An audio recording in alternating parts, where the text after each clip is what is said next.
I've called this Naked Fun, by the way. Did you notice? I did notice. It's quite funny because you sent it over as an email, and I opened the email next door to Dolly on the sofa, and she was just like, "What's naked fun?" Whoops.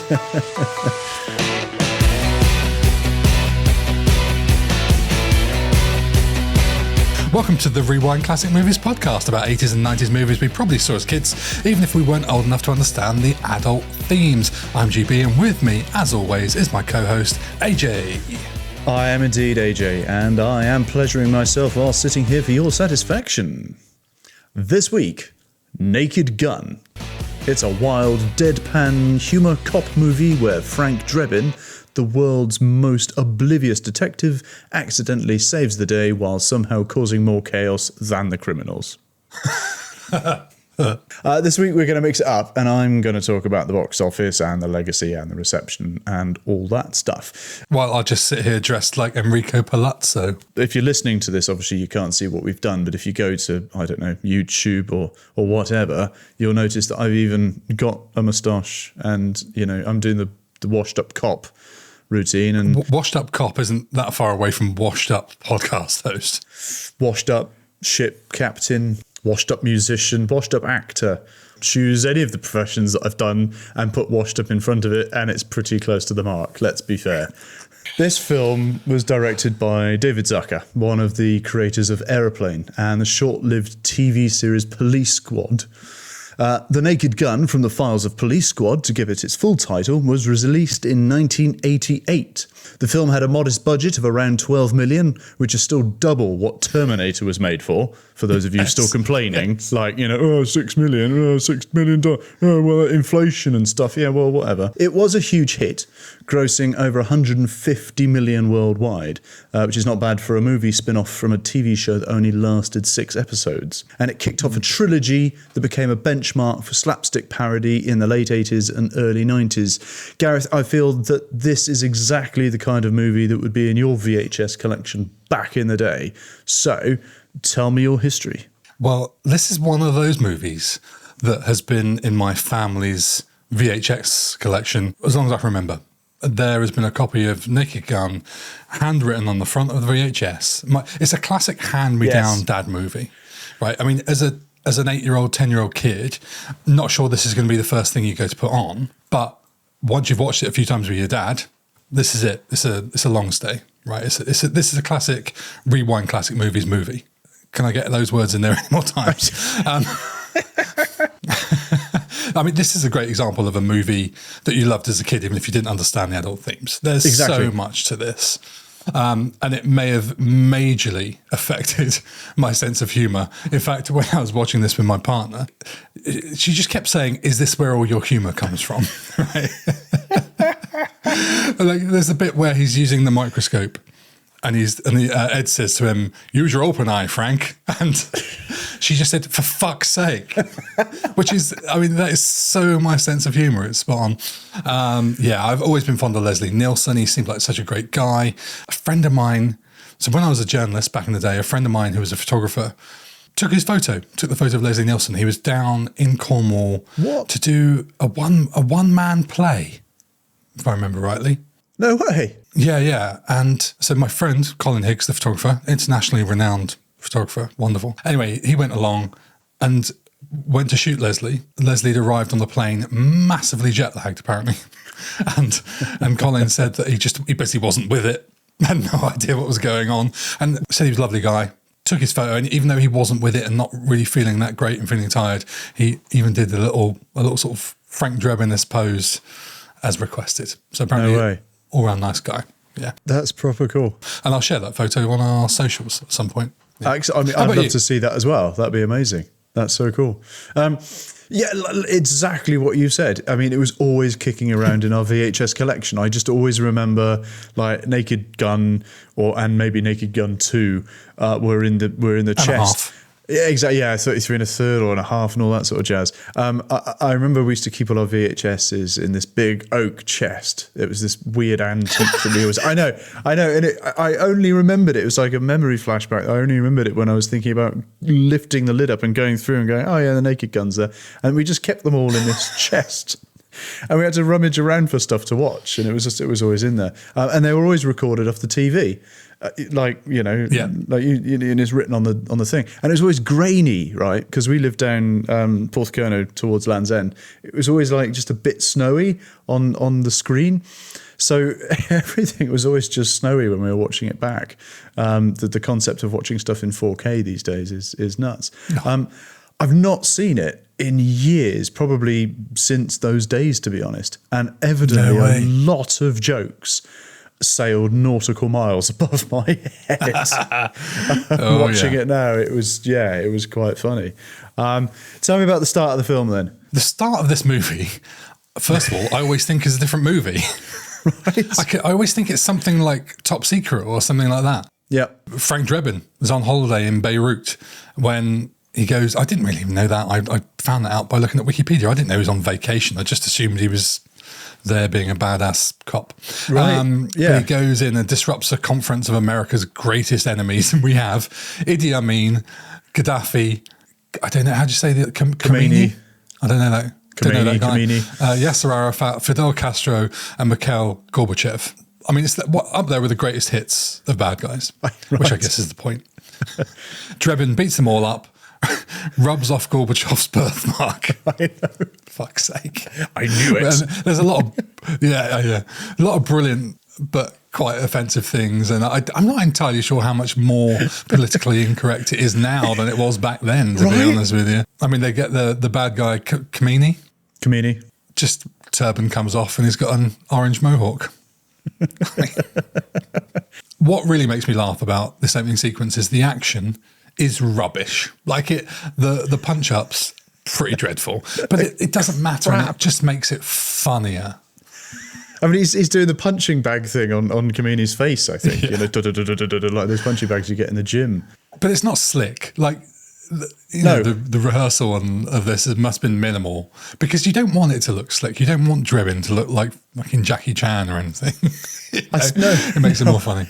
That's the thing. It does make it, hilarious. The crap fighting, you couldn't have it that good, considering that Drebin, as he leaves, gets hit in the face by the window blinds, which is perfect. And then we get the opening titles, which are so iconic and so entertaining in an era of films always used to have long openings, right? And so much text, so drawn out. This is fun. This is how you do it. We get the car wash, we get the women's changing rooms, we get a house, a roller coaster, and then we end up at the donut shop, which is perfect. Yeah. Also, while I remember, I'm going to have to do it before someone in the comments does it. You can't call it aeroplane. Can we not? Is it not aeroplane? No. Is it? What is it then? It's Americans call it airplane! ! Oh, airplane. Mm. They don't call it aeroplane. Just airplane. I didn't know that. Straight up, I thought it was aeroplane. It's a bit like aluminum. That's weird. Airplane.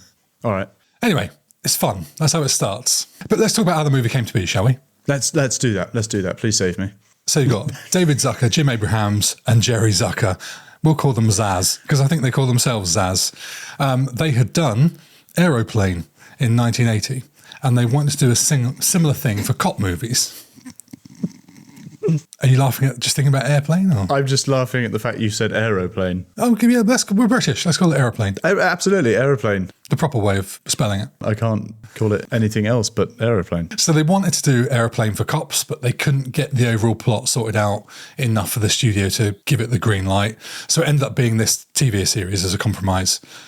Police Squad in 1982, which was a spoof of things like M Squad with Lee Marvin. And if you hear the opening music of M Squad, very similar to Police Squad and Naked Gun, funnily enough. The pilot episode of Police Squad was a scene-by-scene copy of an episode of M Squad. Like, they just took it and changed some of the words and some of the characters. Incredible. But they made 6 episodes, and only 4 of them aired because it got cancelled.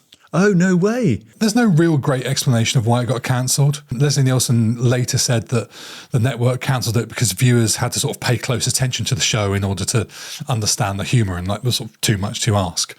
So then Zaz did top secret, and that went well. And then they found an idea for the plot of Naked Gun, added a bit of romance, apparently was like the winning part. And then the film was quickly greenlit by Paramount. Interestingly, in Police Squad, the TV version, the roles of Ed and Norberg were played by different actors. Oh, right. Compared to when they recast it for the film, yeah. Well, in the TV series, he's called Norberg. In the film, they call him Nordberg. Yeah. Very different. And the most interesting thing I heard from Zucker, you have to call him Zucker. It's not Zucker. I think I naturally call him Zucker. Oh, okay. You're more intelligent than I am. I heard an interview with him where he said, because all the humour, or a lot of the humour from Naked Gun is just ripped off of Police Squad. They reuse their own jokes. And he said, we thought nobody saw Police Squad and we just reused all the favourite jokes in Naked Gun. No way. Have you seen any Police Squad? Like, have you looked at any of the episodes? I think I watched some of it as a kid, and it's just wholesale scenes lifted. So there we are. That's the journey to creating the bloody movie. Let's talk about Leslie Nielsen. What a guy. To have this level of fame and success in his 60s. I mean, he did 115 films and 66 TV series.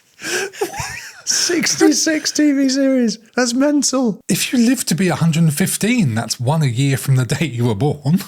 Isn't it? God, it's nuts. His first film was in 1955. His first starring role was 1956 in Forbidden Planet. I'd like to see Forbidden Planet because I know it really set the scene for sci-fi films as we know it. There's a photograph of him looking obviously really young because it was 1956. I'd like to see that film. I have to do a spin-off for our Patreon viewers. Yeah. What's mad is that Leslie Nielsen wasn't the first choice for Drebin for Police Squad. Really? They wanted Robert Stack, who'd been in Airplane. They thought he was funnier. Was he the pilot? I think he was. Have you ever seen A Naked Man? Yeah, I think so, yeah. Oh. No. Did you know that he was legally deaf? What? He joined the Royal Canadian Air Force in 1943 and trained as an aerial gunner for the Second World War. Right? You know, he's been around, man. That's even more mental that he's done all this stuff as well. I mean, he was 17 when he joined the Royal Canadian Air Force, apparently. I mean, that's, and then fought in World War II and then went on to have a massive career in films and TV series. It's nuts. He said he took his serious guy in a ridiculous role, in a ridiculous world role very seriously. In interviews, he often said, you don't play it for laughs, you play it as if it's Shakespeare. I mean, he's so spot on for this as well. You sort of just don't question it, which is why, and we might touch on it later, but it's why you get so many people question that they do a reboot in 2025. Oh, God, we'll come on to it. We'll come on to it. We'll save it. I don't even want to come on to it, to be honest. Oh. Elvis's wife is in this movie. I didn't realise it was Elvis's wife until I researched it and went, bloody hell, that's Elvis's wife. I mean, I didn't know it was Elvis's wife when I was 10. I think I probably knew by the time I was 12 because my dad was a massive Elvis fan and I think he probably told me. And I love Elvis. Oh, man, if there was one guy I'd love to go and see live. Really? Genuine, yeah. But grew up on it. I mean, it's a dad hand-me-down, yeah. Right. Grew up on my dad's old black and white train movies and Elvis, really. Bloody hell. It always boggles my mind that this is Elvis's wife. And this is 11 years after his death. And if you want some more numbers, Priscilla Presley is 20 years younger than Leslie Nielsen. That makes sense. If that doesn't blow your mind enough. Wait, no, that... Mate, she's 43 in this. Wow. I had to Google it because I'm thinking, is she in her 20s here? Because she looks like she could be in her 20s. If not 20s, early 30s. Without trying to be too shamefully blokey, she is a beautifully fit-looking woman in this movie. Shamefully blokey. Oh, that's a new sentence if I've ever heard it. I don't want to be too shamefully blokey. Trying to avoid the word misogynistic. No, fair though. 43, that's nuts. She looks significantly younger than her 43 years. Wow. Well, she's the same age in this as I am now, and she looks a lot better than I do. What's that? Not true. What? Yes, no, yeah. Anyway, Priscilla was nervous about the gig and she told Zucker she didn't know how to be funny.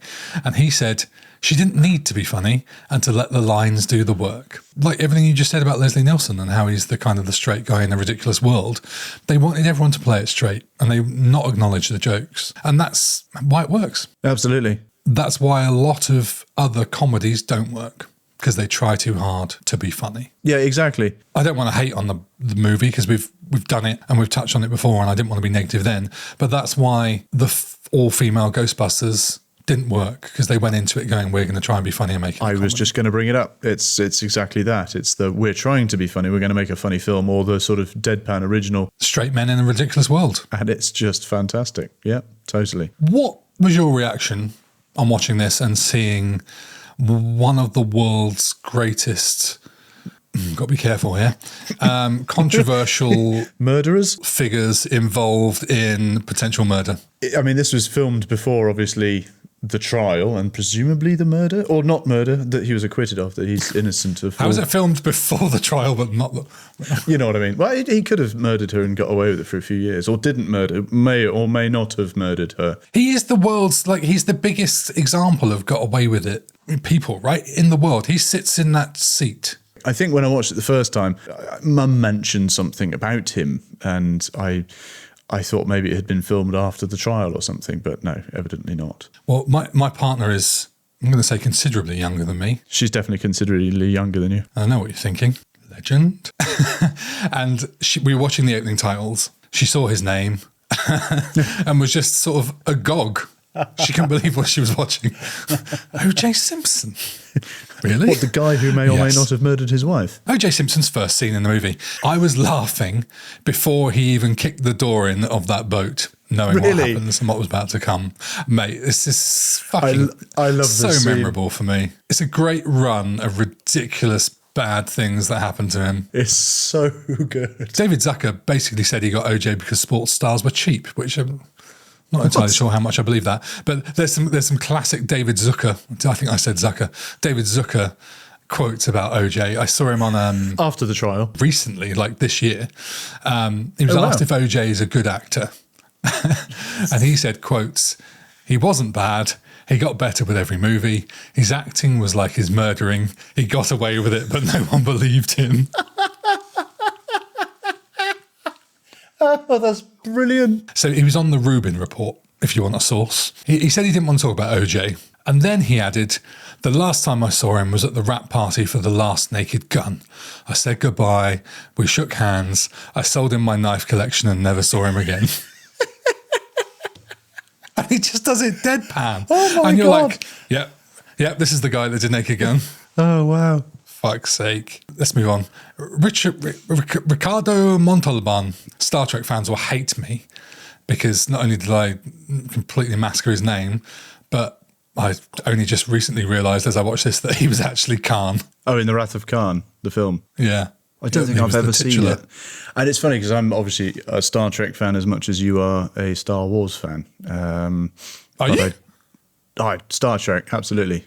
Love it. But You love Star Trek, yeah, absolutely. Love it. but Absolutely you love just it. said you haven't seen The Wrath of Khan. I haven't seen The Wrath of Khan, no. Oh, maybe I have, but a long time ago. It's I like didn't me watch the saying I film. haven't seen The Empire Strikes No, Back. but I'm not in it for the films, right? I'm in it for the series. I like the series. I like watching a little bit of space and inter-species erotica, and Kirk sleeping with everyone. Anyway, we're getting off topic here a little bit. If you want to hear me talk about Star Wars, tune into Star Trek. One of the stars. No, you've even got that wrong. Space. Fucking, you're the world's worst Star Trek fan. I'm terrible. I'm not really a fan. I just like them. So Ricardo Montalban plays Khan. No, he doesn't. He plays Ludwig. And he Khan. plays both of them, in fact, but just not in this movie. It's going well. He plays Ludwig. I think he's brilliant in this movie because he's not like a horrific bad guy. He just sort of tells people to do some bad things. And what for me makes him seem like an even better villain in this is the fact that when we go into 2.5, the villain in that is a bit too hammed up and a bit camp, whereas Montalban plays this just right, I think.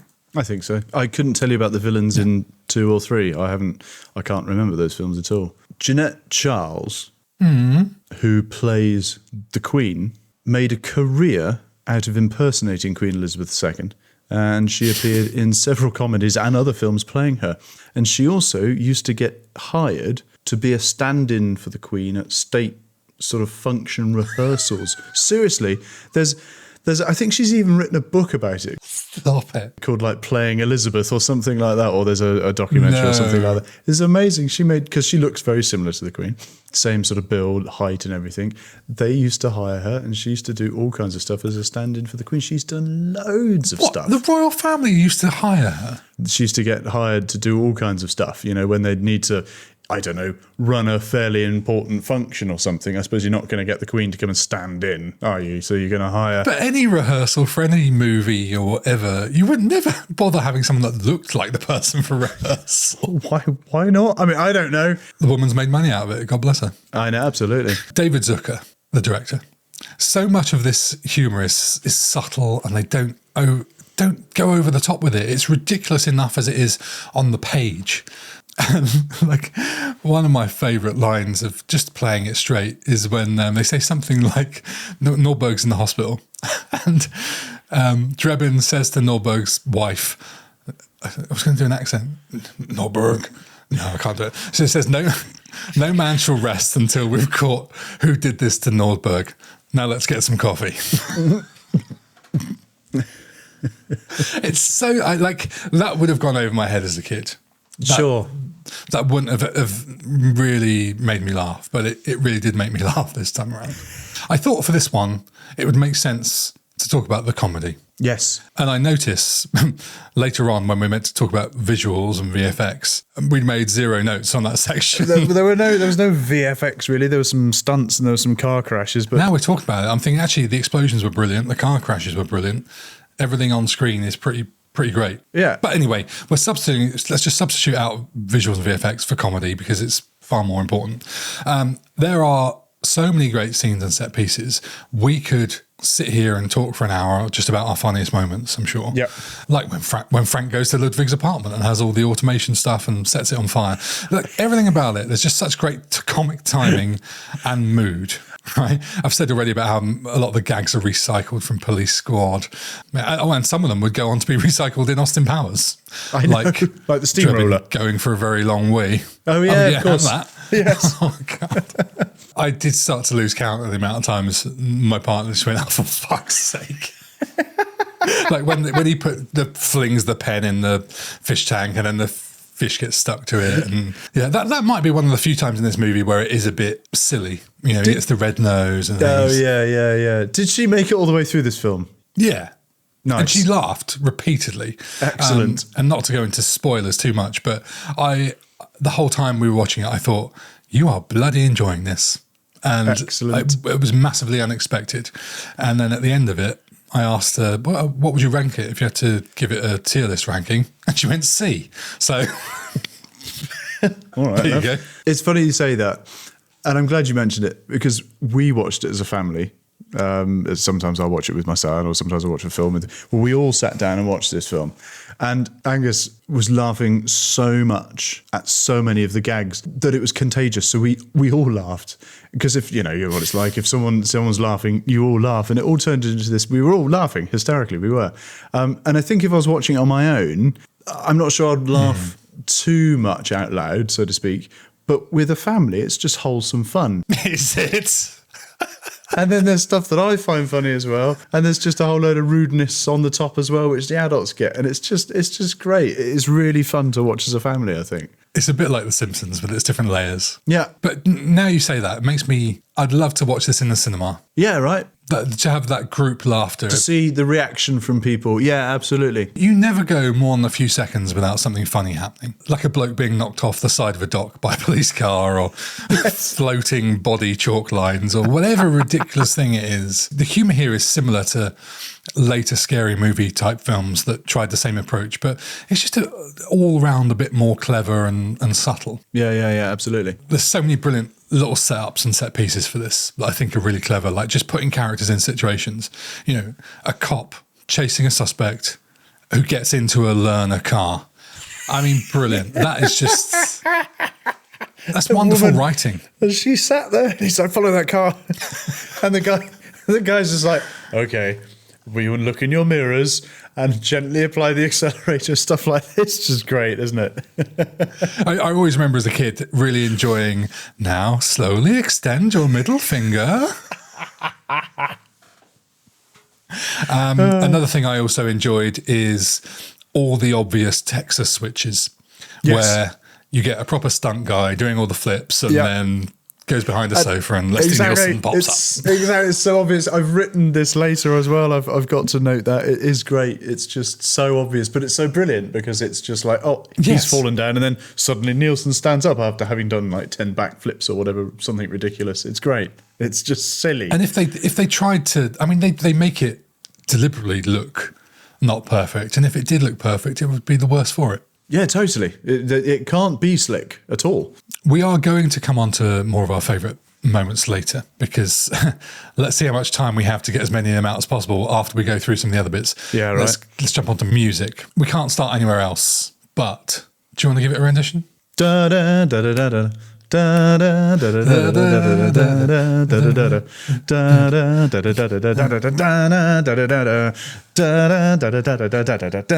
da da da. Yeah, what a tune. I hadn't seen it in so many years, but as soon as it came on, I knew it and could sing along to it. It's ridiculous. It's so good, so fun. So this was the theme tune for Police Squad before it was Naked Gun. Yep. And it is by Ira Newborn, who was also successful in other movies such as Weird Science, Ferris Bueller's Day Off, Uncle Buck, and Planes, Trains and Automobiles, among many others. No way. How about that? What a set of movies. That is. Ferris Bueller's Day Off. We should do that one. If you go and listen to M's Squad opening titles, it does have a it's got that kind of vibe about it. You can see where they've got the inspiration from. Next song to talk about is I Love LA by Randy Newman. Great song.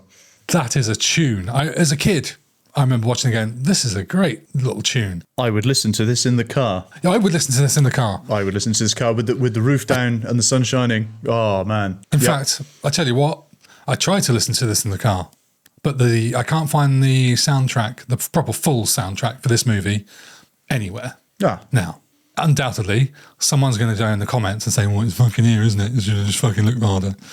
I couldn't find it. I spent 30 seconds looking for this. You can find the main theme and you can find the Randy Newman song, but I was hoping for an OST to give a shot in the car or while I was writing my notes, and I'll try again when I come to write fast forward. That is our thing, isn't it now, though? We judge everything by the fact the way that we listen to the OST in our car. Ever since Blade Runner and the various comments we had, it's like, would I listen to this in the car? No. Would I listen to this in the car? Yes.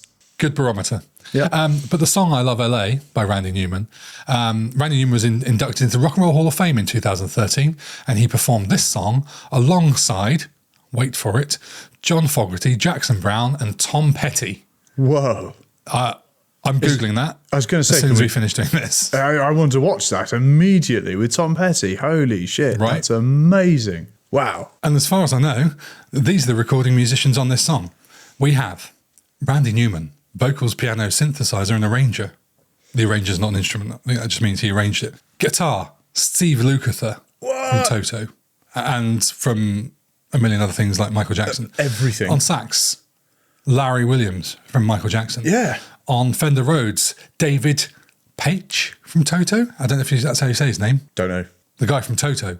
Michael Boddicker on synthesizers. Nathan East on bass, who was like Clapton's bass player, among other things. Yeah. On drums, Jeff Porcaro from Toto. Toto as well, yeah. And then how about this for a double whammy of backing vocals? Lindsey Buckingham and Christine McVie from Fleetwood Mac. What? And if that's not enough, Waddy Watchell on rhythm guitar. I mean, what a supergroup. That's the most mental lineup I've heard in my life. That's just everybody who was anybody in the 80s making music. I mean, it's just Toto, Fleetwood Mac, and Randy Newman, who's got the most iconic voice known to man anyway, and Michael Jackson. Wow. Yeah, I want more from them. Like, now I'm going to go, was that off an album where all those people were recording on? Because if it was, I want to hear more Randy Newman. And he's the guy that did You Got a Friend in Me. Right? Yeah. And amongst other things. The only other musical note I've got to talk about is the American anthem.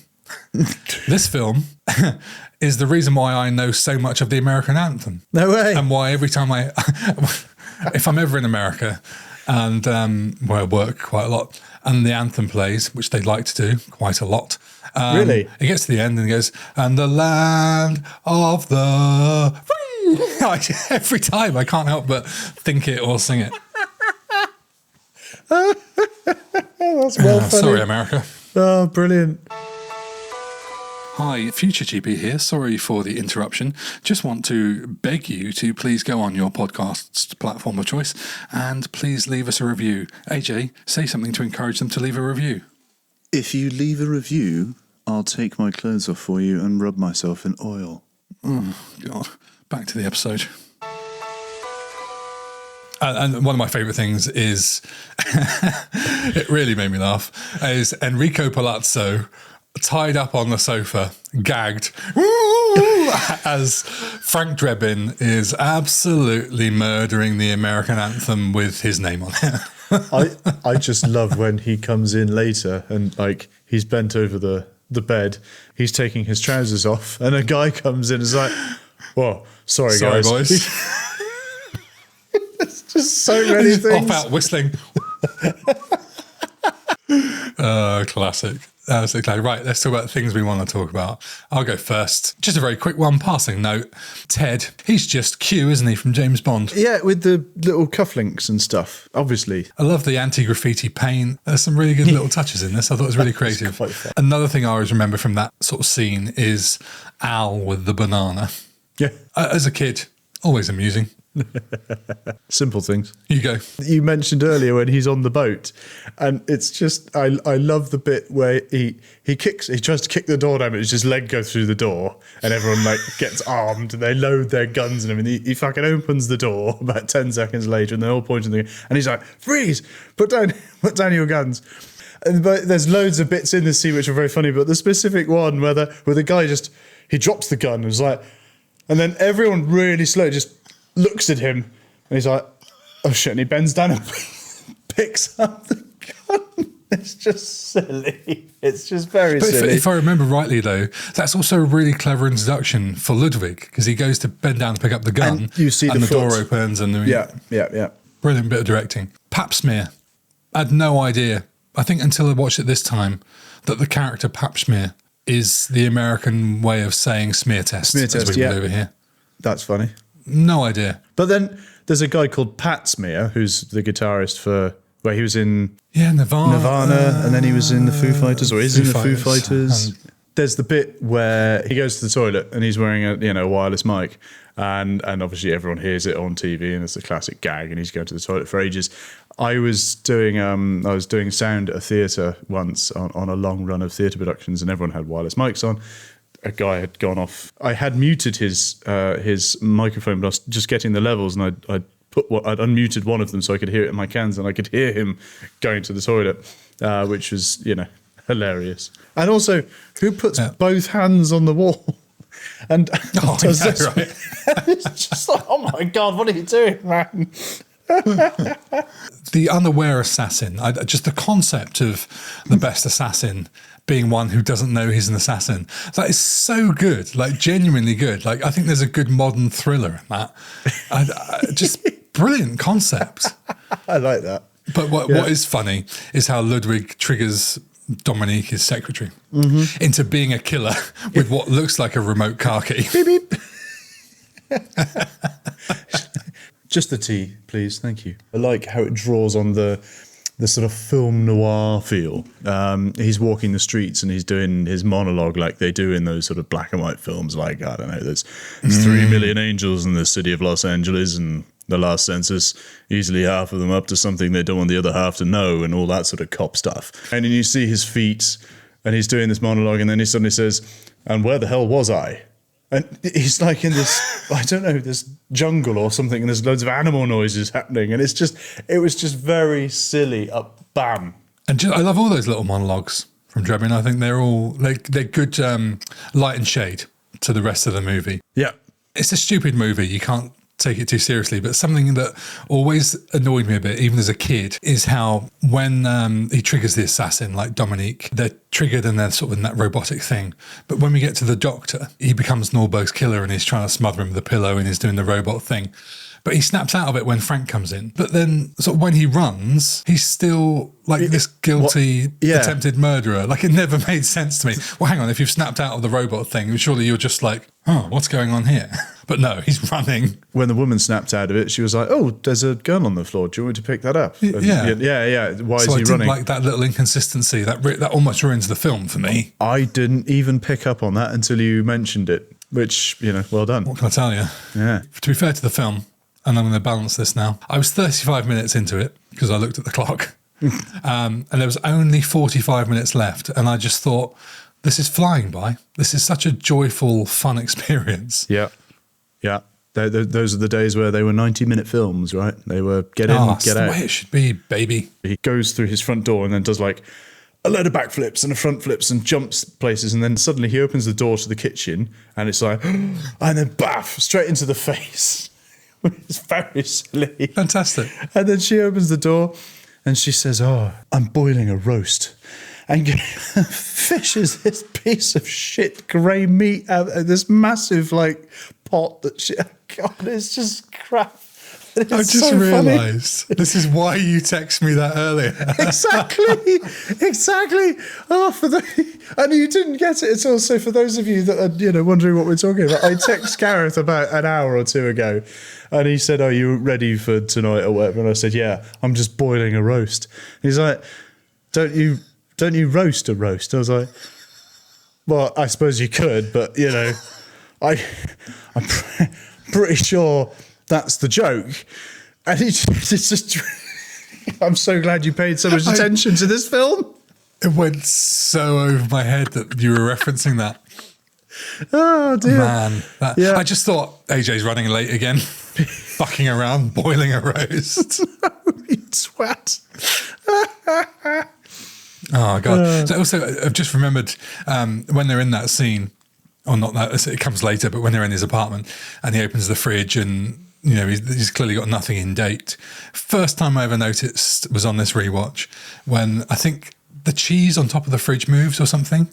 No way. It's about to cut away. And he does this thing where he just turns there and he goes, And I never really understood what that was about. Yeah. I thought he was just thinking about things, but no, it's right behind his head, like there's some cheese moving by itself, I think. And it's like, I had to rewind it in this moment. I've watched this film for 40 years and only just clocked what was going on. There's a bit in this when the guy's in the chemical thing and he falls down and all that. This really struck me this time because toxic waste. Yeah, this is such a cliched scene, right? So this film came out in 1988. And a year later in 1989, we would get Batman, the original Batman, 1989, with the original Michael Keaton, directed by Tim Burton. Well, not the original, you know what I mean. Fair enough. And this scene is almost shot by shot the same, to the point where I had to go on Google and be like, hang on, this film did come out a year before Batman. How have they managed to sort of parody a movie that wasn't out yet? And I found sort of Reddit threads and things from other people asking the same question. Everyone assumed it was a parody, but it was just coincidence. I mean, yes, it's a bit of a trope and it's been done lots before and stuff, but the mood and the style and everything was so similar to Batman 89 that it just blew my mind. You get so many of the same shots, the same sort of Acme Chemicals, walkway, toxic fall, hand going under. The outside of that sort of factory abattoir place, I suppose, felt a bit Gotham-y. Quite dark and that kind of smoky or a steamy kind of looking vibe. It's also similar, that scene, to Arnie's T2 ending 4 years later. Yeah. Yeah, do you see the finger, don't you? Because that pops up later on in the film. You got to see the ring. The baseball stuff in the third act. As a kid, I had not a fucking clue what was going on with any of the baseball stuff. I still don't. Still found it funny. Like the hoovering of the bases. I don't really know what the joke is meant to be, but I can appreciate it being funny. Likewise, them all spitting tobacco and the wives spitting tobacco. They're all spitting tobacco is quite funny. I know that's a thing in America, but More recently, in the past few years, I've been to America quite a bit. And I've even been to a baseball game No way. in Chicago. That's cool. It was amazing. And it went on for about 4 hours. Wrigley Field? Yes, I think you're right. Very good. You're aware of it. I'm aware of baseball. It was a very fantastic evening. Met some Americans, some native guys there. Native? Is that right? The natives? Oh, no. Locals. You can't say that. Not Native Americans. No, definitely not. So I went to Chicago, went to a baseball game, met some locals. Got chatting. They tried to explain it to me. I'll be honest, still don't really have any idea what's fucking going on in the movie. Is it like our cricket? Like it's just mental? Can't think I understand that less. I mean, I don't understand cricket, but I like it. I don't like cricket. Oh no. I love it. I love it. Ah, yeah. I don't.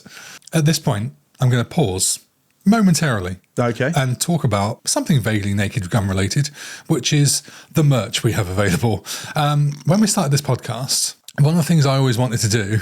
At the start of this podcast today, you text me some merch, and I was like, oh, is that ours? This is shit. When we started doing the podcast, my big ambition for it was to have custom merch for every episode. Turns out it's been far too much work to do this. I haven't had a chance. But there's a couple of bits on there now. There's one for Terminator and there's one for this, the Naked Gun. So if you would like yourself a Frank Drebin Nice Beaver t-shirt or cap or some other kind of merch that we have available there, there's quite a bit to choose from. Choose your own custom colour and have a nice picture of Frank Drebin with a beaver. Go to our website, rewindclassicmovies.com, and I'll give you another teaser while you're at it. I'm redoing the website. It's going to have a lot more stuff on it. I didn't even know we had a website. You didn't even know this was recorded. I don't even know what we're doing, to be honest. Favourite scenes and lines. We could be here all night. I'm going to start with one of my favourite lines. I can't start anywhere else, but nice beaver. Thank you. I just had it stuffed. I mean, that I don't know. So it's so iconic, that line. And I as a kid, no fucking... Why at 8 years old will I have a fucking clue what that meant? I know. But at 8 years old, it's just funny because she's handed him a beaver.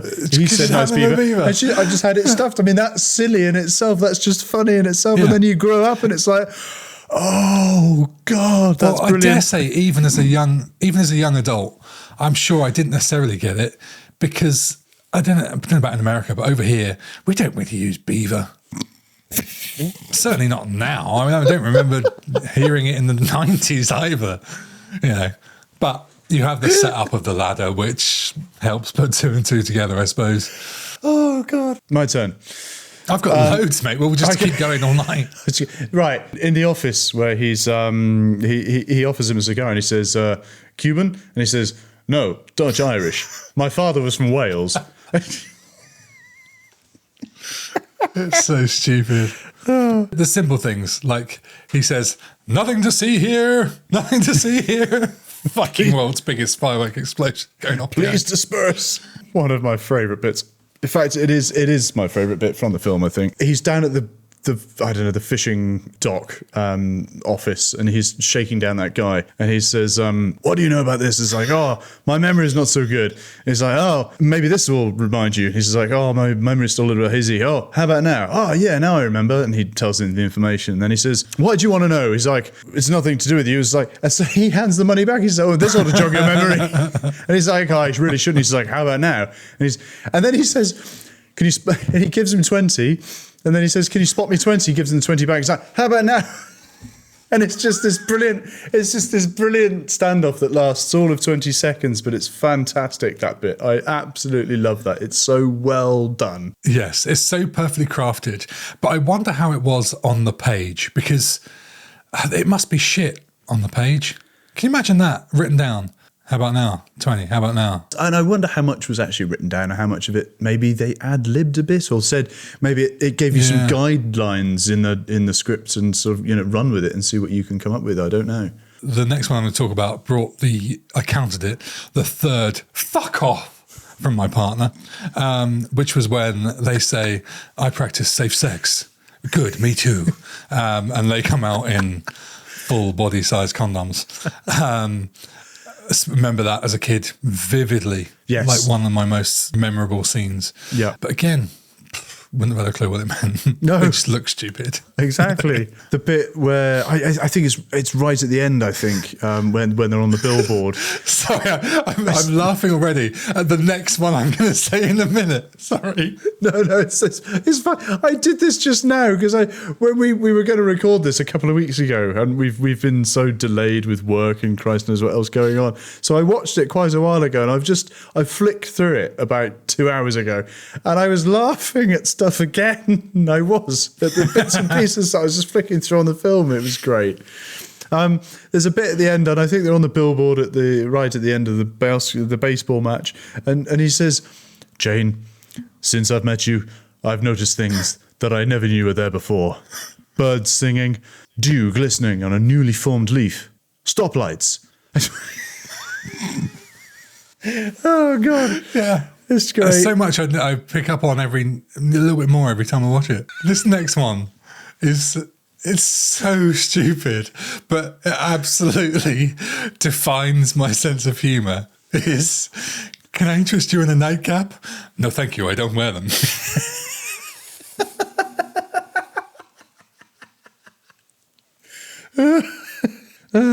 There's a great one. There's a great one where they're driving back from the airport right at the start of the film. They're talking about Nordberg. He's on life support. Doctors say he's only got a 50-50 chance of living, though there's only a 10% chance of that.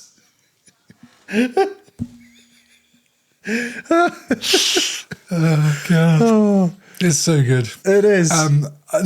The bit where he climbs out the window of Ludwig's apartment and goes across, and you've got the naked statues. Yeah. I remember the boobs, but I have no recollection of the penises.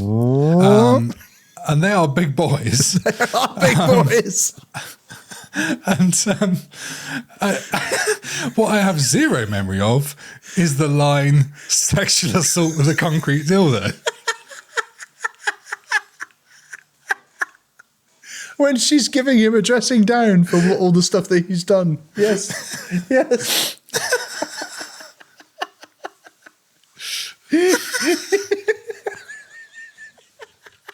So ridiculous.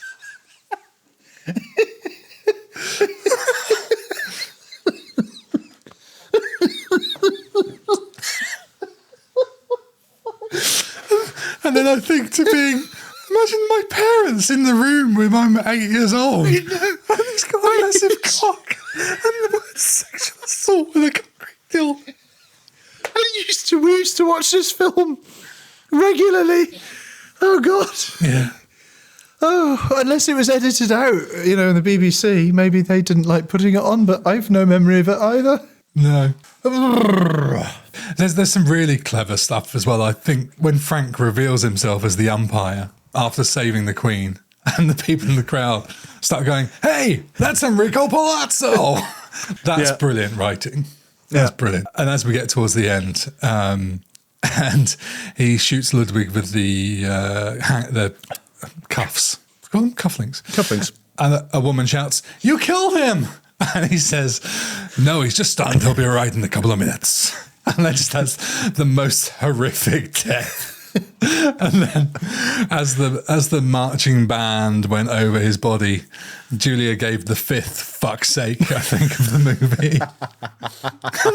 And as if it just doesn't stop. And then Ed goes, "My father went the same way."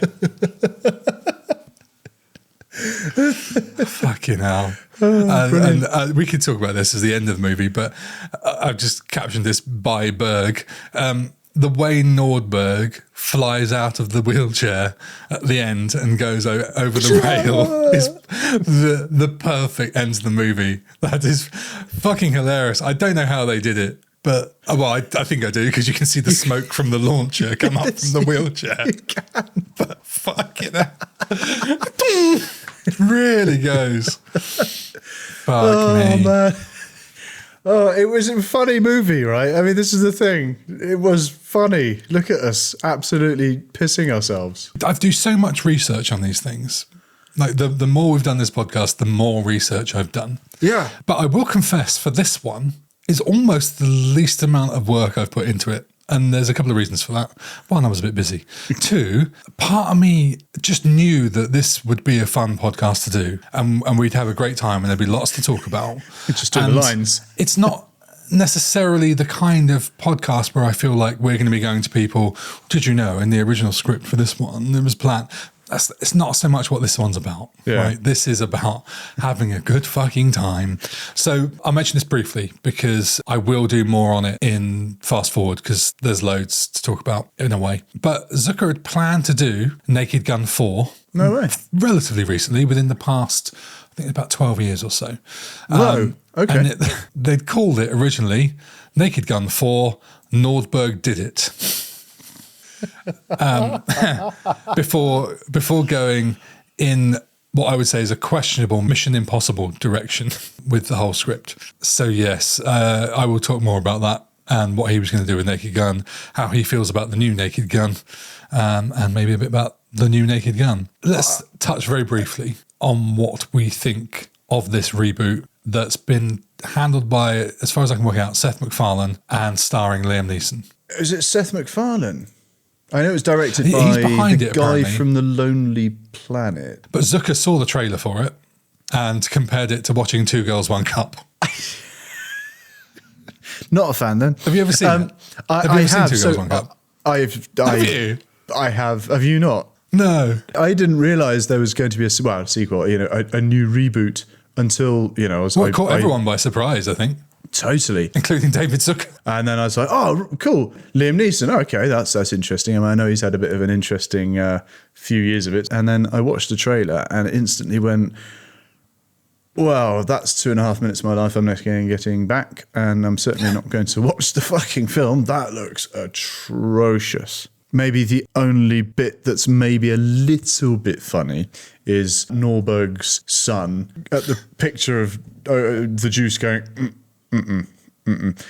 That's kind of funny, but that's about it. I am cautiously optimistic.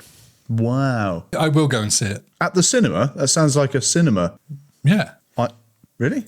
Yeah. Oh, okay. I feel like I owe it to the Naked Gun franchise, even though it's got nothing to do with pretty much anyone that was involved in it. But it's too nostalgic for me to not give it a go. I think plenty of people will go and see it. I suspect it will do quite well. I get a free cinema ticket every month, so...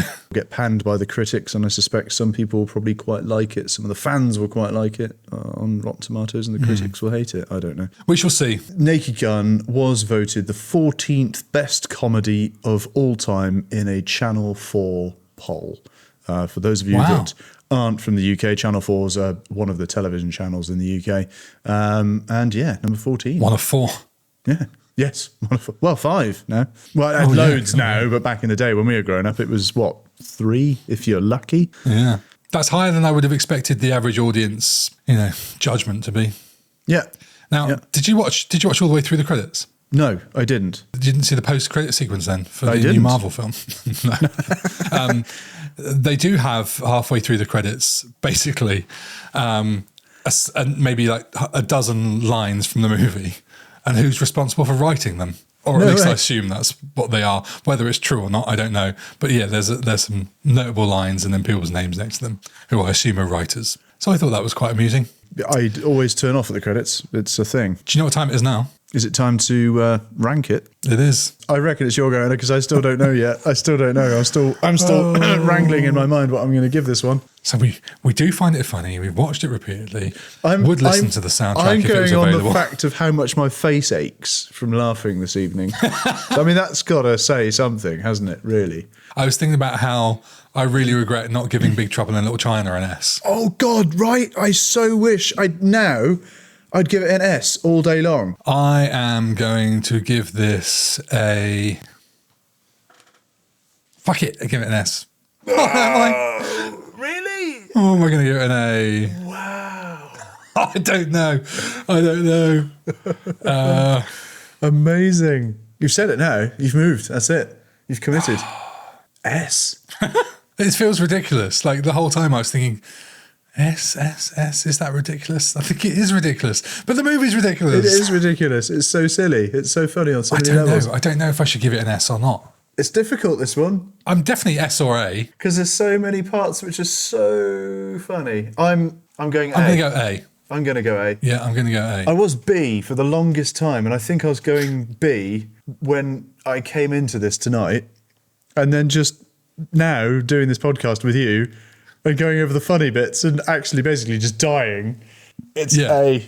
It's not quite an S, but it's definitely an A. Absolutely. It's silly. I agree with you. I'm going A. And we're agreeing again. This is funny. Yeah. This is funny. We're going to have to stop that. Well, it's not a problem when we watch good movies. It's true. It's only when we have bloody Blade Runner. Hey. Before we move on to do our little outro, we need to work out what film we're going to watch next time. And we did ask our patrons and people on socials for recommendations, and we would pick one at random. We decided that people on Patreon would get, I can't remember if it was 2 or 3 votes per film, more than your average person that's not a patron, as a thank you. They're paying, absolutely. So I can tell you that the movies on the list include, I don't know if I'll read them all out because there's loads of them. Such diverse options as Back to the Future, Breakfast Club, Goodfellas, Lost Boys, Full Metal Jacket, Witness, Empire Strikes Back, The Untouchables, Crocodile Dundee, The Rock, GoldenEye, Forrest Gump, Lost Boys, Get Shorty, Die Hard 1, Die Hard 2, Die Hard 3, Young Guns, Wrath of Khan, Indiana Jones, Last Crusade, Empire Strikes Back, blah, blah, blah, blah, blah. We go on and on. All right? So there's what we got up for grabs. And count me down, AJ. 3, 2, 1. Spin that wheel. Right, she's going round. She's going round the lightning. She's slowing down. We've got Full Metal Jacket, Witness, Empire Strikes Back, The Untouchables, Crocodile Dundee, The Rock. It's ended up on The Rock. No way. That's topical. Nicolas Cage. Considering Sean Connery. that Trump wants to reopen Alcatraz. Yeah, I love The Rock. I'll watch that again. Always whine about their best. That was good. Come home and fuck the prom queen. That's the best impression that's ever happened on this show. So good. It's a good film. You've got to quickly now think of a teaser. You've got the time it takes for me to say my line to come up with something interesting about The Rock. Right, we'll be back in 2 weeks with a movie from 1996, and AJ's going to give us a clue. It's a film about a prison in America with an ex-convict who's from Scotland that occasionally played James Bond, and a prom queen who he likes to fornicate with. But anyway, please leave us a review on your podcast platform of choice. You can find us on YouTube, Instagram, Facebook, and TikTok, where you can also find me these days as well, apparently, at Rewind Classic Movies. If you want to drop us an email, it's rewindclassicmovies@gmail.com. In the meantime, if you want to listen to more things about my mum, have you just written that in there? about what we're talking about, Naked Gun, to look at what happened after that movie came out in 1988, which includes the second, the third, and the sort of the fourth movie, and the plans for the actual fourth movie that is coming out. But nobody really wants to talk about. But apparently, you're happy to go and see it at the cinema. £7 of my money, I'm going to take a punt on. So that's out next week. Goodbye. Goodbye. Have fun.